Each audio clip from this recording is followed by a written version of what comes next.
आगे बढ़ेंगे, आपको बताएंगे chief election commissioner Sikandar Sultan Raja की सरबराही में इलेक्शन कमीशन का अहम इजलास हुआ है। पंजाब में पहले मरहले के बल्दियाती इंतखाबात 29 मई को होंगे, तर्जुमान इलेक्शन कमीशन की जानिब से कहा गया। और इलेक्शन कमीशन का पंजाब में पहले मरहले के बल्दियाती इंतखाबात कराने का फैसला। पहले मरहले में डीजी खान, राजनपुर, मुजफ्फरगढ़, लिया, खानेवाल, विहाड़ी, बहावलपुर शामिल है। इसी हवाले से तफसीलात जानेंगे मोहसिन एजाज से। जी मोहसिन, बताइएगा क्या फैसला किया गया है? देखिए, chief election commissioner Sikandar Sultan Raja की सरबराही में इलेक्शन कमीशन का अहम इजलास हुआ है, जिसमें यह फैसला किया गया है कि पंजाब के बल्दियाती इंतखाबात का पहला मरहला 29 मई को होगा। इस सिलसिले में पंजाब के 17 अजला में पहले मरहले में इलेक्शन कराने का फैसला किया गया है।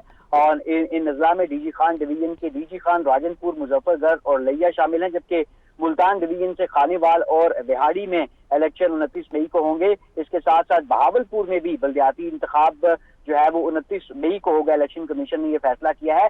साहिवाल डिवीजन में साहिवाल, पाकपतन में इलेक्शन 29 मई को होगा, जबकि फैसलाबाद डिवीजन के एक डिस्ट्रिक्ट टोबा टेक सिंह, जबकि सरगोदा डिवीजन के खुशाब डिस्ट्रिक्ट में और इसके साथ साथ गुजरांवाला डिवीजन के सियालकोट, गुजरात, हाफिजाबाद और मंडी बहाउद्दीन में इलेक्शन 29 मई को होगा। जबकि रावलपिंडी डिवीजन के जो 2 अजला हैं, जिसमें जेहलम और अटक शामिल हैं, इन 2 अजला में बल्दियाती इंतखाबात 29 मई को होंगे। आज चीफ इलेक्शन कमिश्नर की सरबराही में अहम इजलास में ये फैसला किया गया है। इस सिलसिले में इलेक्शन कमीशन ऑफ पाकिस्तान बाकायदा शेड्यूल भी जल्द जारी करेगा। जी बहुत शुक्रिया, आप हमें अपडेट कर रहे थे मोहसिन एजाज।